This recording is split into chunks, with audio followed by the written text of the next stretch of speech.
Hello everyone. 12th class के final board exam में 2019-20 से 20 मार्क्स के ऑब्जेक्टिव प्रश्न पूछे जाते हैं। इनमें से ज़्यादातर प्रश्न MCQs होते हैं। ज़्यादातर प्रतियोगी परीक्षाओं में भी काफ़ी प्रश्न MCQ आधारित होते हैं। आपको ऐसे प्रश्न उलझाने वाले, कठिन और संशय वाले लग सकते हैं। तो इसका समाधान क्या है? दरअसल MCQs ज़्यादातर आपके विषय से संबंधित महत्वपूर्ण टॉपिक्स पर आधारित होते हैं।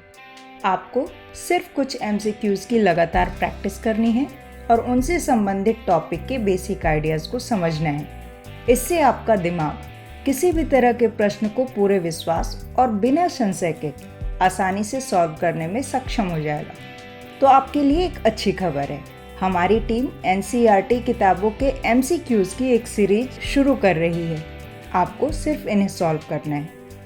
हम हर एक प्रश्न के सही उत्तर का विश्लेषण देकर आपकी समझ और मार्क्स बढ़ाने में आपकी मदद करेंगे।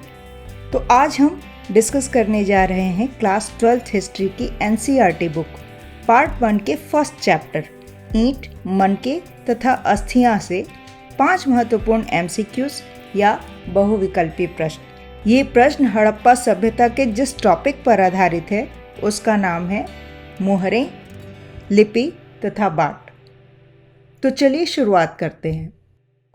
पहला प्रश्न, हड़प्पाई मोहरें किस प्रकार के पत्थर से बनती थीं?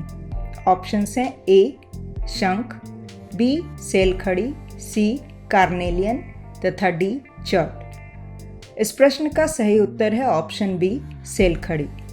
आइए समझने की कोशिश करते हैं कि सेलखड़ी इस प्रश्न का सही उत्तर क्यों है। दरअसल हड़प्पाई मोहरें सेलखड़ी नामक पत्थर से बनती थीं। सेलखड़ी एक प्रकार का मुलायम पत्थर है जिसका व्यापार हड़प्पावासी राजस्थान और गुजरात से करते थे। यहाँ इस चित्र में आप सेलखड़ी पत्थर को देख सकते हैं। शंख और कार्नेलियन जैसे पत्थरों का इस्तेमाल शिल्पकार आभूषण बनाने के लिए करते थे, जबकि चर्ट पत्थर बाट बनाने के लिए उपयोग में लाया जाता था। इसलिए इस प्रश्न का सही उत्तर सेलखड़ी पत्थर है। प्रश्न 2, हड़प्पाई मोहरों के बारे में नीचे दिए गए कथनों में से कौन से सत्य हैं? A मोहरों पर सामान्य रूप से जानवरों के चित्र और चिन्ह होते थे। B मोहरों का प्रयोग लंबी दूरी के संपर्कों को सुविधाजनक बनाने के लिए होता था। C मोहरों से व्यापारिक वस्तुओं को भेजने वाले की पहचान का पता चलता था। तथा D उपर्युक्त सभी। इसका सही उत्तर है ऑप्शन D उपर्युक्त सभी। आइए इसे समझते हैं। जैसा कि हम पहले से जानते हैं, हड़प्पाई मोहरें सेलखड़ी नाम के पत्थर से बनती थीं। इन मोहरों पर सामान्य रूप से जानवरों के चित्र और चिन्ह अंकित होते थे। आप यहाँ इस चित्र में हड़प्पाई मोहरों के ऊपर अंकित जानवरों के चित्र और साथ में एक लिपि के कुछ चिन्हों का अंकन देख सकते हैं। इन मोहरों का प्रयोग लंबी दूरी के संपर्कों को सुविधाजनक बनाने के लिए होता था। साथ ही मोहरों से व्यापारिक वस्तुओं को भेजने वालों की पहचान का भी पता चलता था। इसलिए इस प्रश्न में दिए गए सभी कथन सही हैं। प्रश्न 3, हड़प्पाई अभिलेखों और लिपि के संबंध में नीचे दिए गए कथनों में से कौन सा सत्य नहीं है? A अधिकांश अभिलेख संक्षिप्त हैं। B सबसे लंबे अभिलेख में लगभग 26 चिन्ह हैं। C लिपि बाईं से दाईं तरफ लिखी जाती थी। तथा D लिपि चित्रलेखात्मक थी।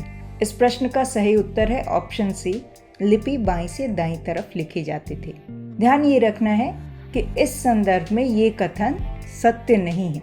आइए इसे समझते हैं। अधिकांश हड़प्पाई अभिलेख संक्षिप्त हैं। सबसे लंबे अभिलेख में लगभग 26 चिन्ह प्राप्त हुए हैं। ये लिपि वास्तव में चित्रलेखात्मक थी। यहाँ पे आप हड़प्पाई चित्रलेखात्मक लिपि को देख सकते हैं। यह लिपि दाईं से बाईं तरफ लिखी जाती, क्योंकि कुछ मोहरों पे दाईं ओर चौड़ा अंतराल है जबकि बाईं ओर कम। इससे लगता है कि लिखने वाले ने दाईं ओर से लिखना शुरू किया होगा और बाद में बाईं ओर जगह कम पड़ गया। प्रश्न 4, हड़प्पा के लोग बाट बनाने के लिए किस पत्थर का उपयोग करते थे? ऑप्शंस हैं A Lapis lazuli, B carnelian, C सेलखड़ी तथा D चर्ट। इस प्रश्न का सही उत्तर है ऑप्शन D चर्ट। आइए इसे देखते हैं। लैपिस लाजुली और कार्नेलियन ये महंगे पत्थर हैं जिनका इस्तेमाल हड़प्पाई शिल्पकार आभूषण बनाने के लिए करते थे। हम पहले से जानते हैं सेल खड़ी का उपयोग मोहरे बनाने के लिए होता था और चर्ड पत्थर का उपयोग बाट बनाने के लिए किया जाता था। यहाँ इस चित्र में आप चर्ड पत्थर देख सकते हैं। प्रश्न 5, हड़प्पाई बाटों के बारे में नीचे दिए गए कथनों में से क्या सत्य नहीं है? ए, बाट सामान्यतः आयताकार होते थे जिन पर चिन्ह अंकित होते थे। बी, बाटों के निचले मानदंड द्विआधारी थे। सी, ऊपरी मानदंड दशमलव प्रणाली पर आधारित थे। तथा डी, इनमें से कोई नहीं। इस प्रश्न का सही उत्तर है ऑप्शन ए, बाट आयताकार होते थे जिन पर चिन्ह अंकित होते थे। यहाँ भी आप ध्यान रखेंगे कि बाटों के संबंध में ये कथन सत्य नहीं है। आइए इसका विश्लेषण समझते हैं। हम पहले से जानते हैं बाट अक्सर चर्ड नाम के पत्थर के बने होते थे। इन बाटों का आकार सामान्यतः घनाकार होता था जिस पर कोई चिन्ह अंकित नहीं होता था। यहाँ इस चित्र में आप हड़प्पाई बाट देख सकते हैं जिसका आकार घनाकार है और इसके ऊपर किसी तरह का चिन्ह अंकित नहीं है। यहाँ घनाकार का अर्थ ये है कि इसकी लंबाई, चौड़ाई और ऊंचाई लगभग समान होती थी। बाटों के निचले मानदंड द्विआधारी थे जबकि ऊपरी मानदंड दशमलव प्रणाली पर आधारित थे।